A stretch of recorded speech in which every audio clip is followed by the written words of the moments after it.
Hello, welcome pen friends. Welcome to the 7th ink in this series, Chris's Choice series. This is going to be Diamine Lavender today. It's a very beautiful ink, and it's interesting which inks I thought would go well with it or look like it that don't. So we got a lot to talk about here. But first, let's go ahead and see how it does in the bath test. This is today's, so we'll put that in.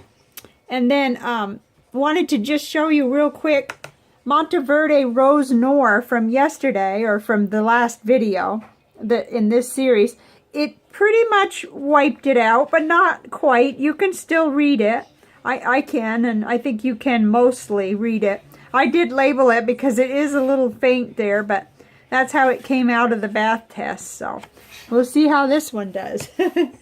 All right, so let's get right into Rhodia Gold Book. This is where I work primarily, kind of a launching pad for this stuff. And as you can see, we just have one more left. One more for tomorrow, so here we are. And when I get these on here, you can then really see that each one is unique. You know, it's even unique from Violet Pensy, which, you know, those are probably the closest to on this paper. And then, of course, these two have some similarities with each other. But it's so neat how you can see their uniqueness when you get them down on paper. So here it is. Whoops, seems like I'm working worse around the tripod today, but here it is, and there's the little Tomoe River sample of it, where I just kind of painted it on to see what happens. Now this, you know, I usually put who it was inspired by, because these were all ones that I got interested in during 30 Inks 30 Days. But this was just a little stowaway in my cart at Anderson Pens. I'm really not sure when or how I got interested in it, but it did end up in the cart. So, and that's where I got my sample, which was from Anderson Pens, and the 3 ml sample. And so it's available there in the 90 ml bottle for $14.95, and the 3 ml for, I think it said $1.25. It's funny, that doesn't look right, but that's what I think I saw, and I'll double check that and correct it in the comments or the description if it isn't right, because I don't know why that doesn't look right. And at Jet Pens, they have the 30 ml little bottle. You know, they have those little square bottles, Diamine does, and so that's kind of cool for $7.50. I really like this ink. I thought that I had several just like it, but I actually don't really, and we'll see that when we get in the comparisons. But it's pretty. It's darker than the Violet Pensy, but not by as much as what I thought by looking here. Oh, well, I can't do it with one hand, but on the indexes, it didn't really indicate that, so that's interesting. So I have now got some comparisons ready, but let's look and see how it did on my various paper that I use, including the envelope. And I think the next ink, when we finish the next one, we'll do the envelope test, because this is filling up, and we're going to move on to a new ink flight. So this is the Ampad security envelope, and let me get it up here so you can see. I've got my lighting figured out today, even though it's kind of dark outside. I had not done the recharging of my light the proper way, so I saw the light wasn't coming on. Okay, you know, normal, it's acting the way all the rest of them do, because they are, this is a thirsty paper, not made for fountain pens, so it feathered and stuff. But on Tomoe River paper, the 52 gram, very nice, has a little shading, and it's just a nice, well, actually here you can see, you could kind of compare the two. This Diamine Lavender is just, it's brighter, and it leans just slightly over toward that violet or magenta. It's really interesting trying to pin this into a category. Here it is on Leuchtturm 1917 paper. I liked how it looked on there. I didn't peek to see if it bled through. No bleed through. I didn't think it would, but sometimes I get going and I don't stop to check. This is the Clairefontaine 90 gram paper. More shading, and looks really nice on there. You could kind of compare it to the Violet Pensy. Interesting there. They both look maybe a tad darker. Huh. Okay, let's see. I'm going to get out CVS caliber filler paper and hold it up best I can for you. Oops, there we go. I think it looks good. And then let me show you the Rhodia and then we'll compare them. This is on the Rhodia dot pad. And there it is. Looking good. I had to kind of correct an error I made, so that looks a little darker. But let's put them side by side. So on the right is the CVS caliber paper. You know, on this particular one, I don't notice a whole lot of difference.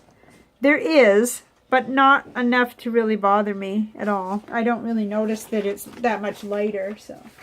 Okay. Last but not least, Office Depot College Rule Notebook. The one I'm using is a bang-around notebook and messy process notebook. And it's nice and dark on there, but then the paper is slightly thirsty, but it doesn't really look bad. It doesn't feather. And no bleed through. So the paper test was real successful for my purposes anyway. I like that. Let's look at this. Ooh, look at that. All I see is blue on there now, like a blue leftover paint or ink.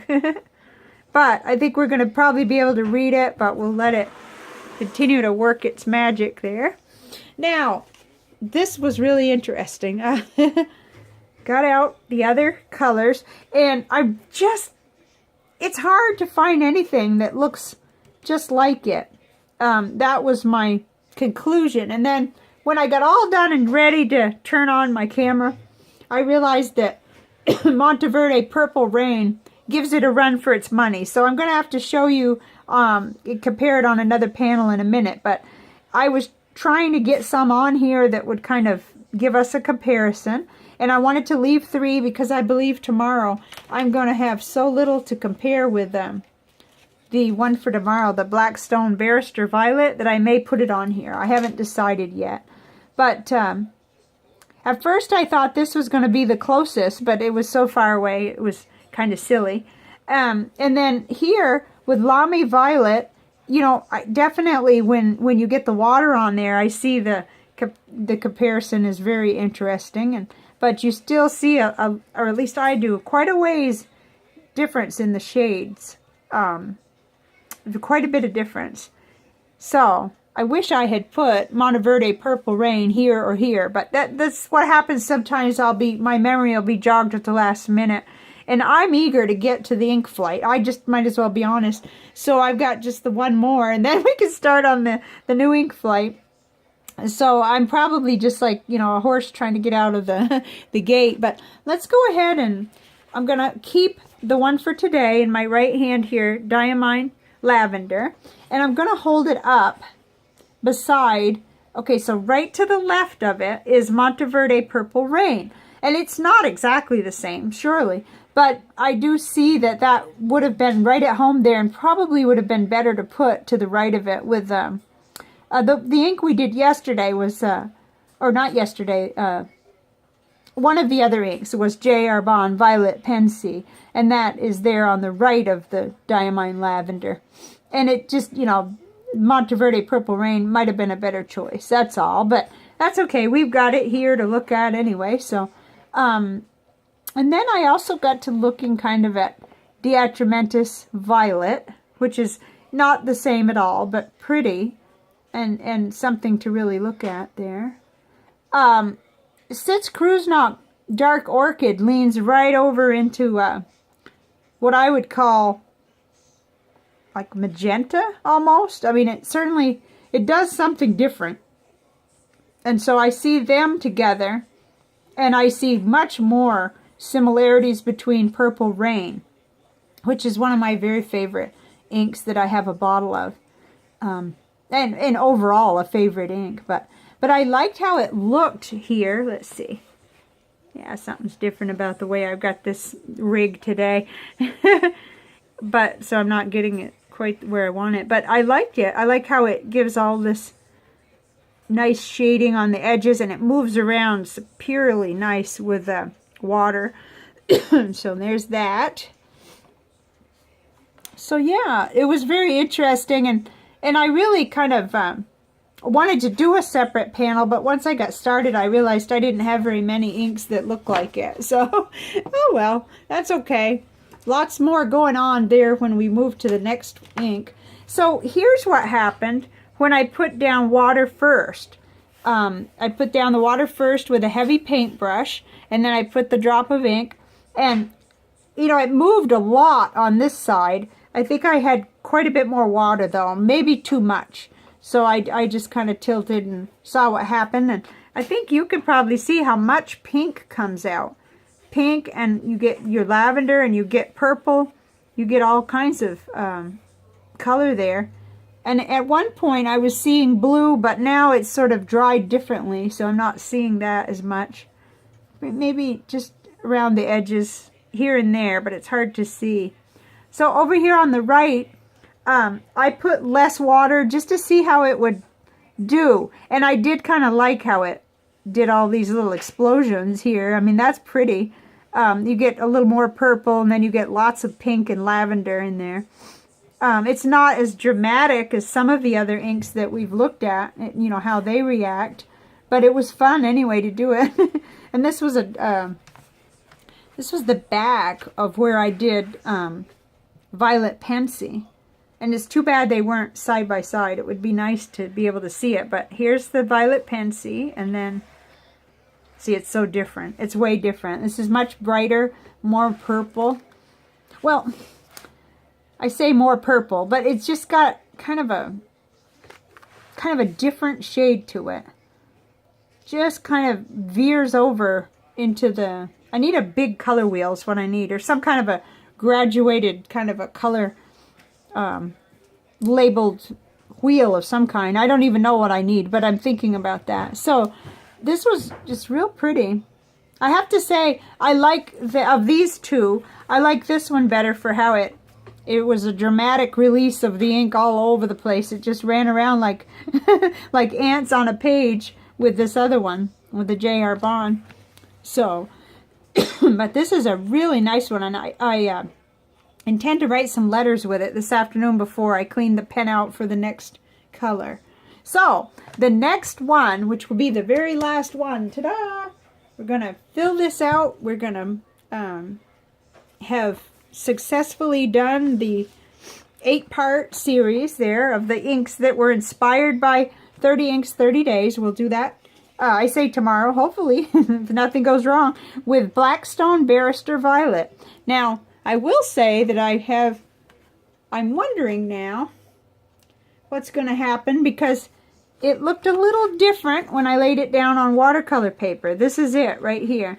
So I noticed that if you were really light on the ink, you did get kind of that same shade.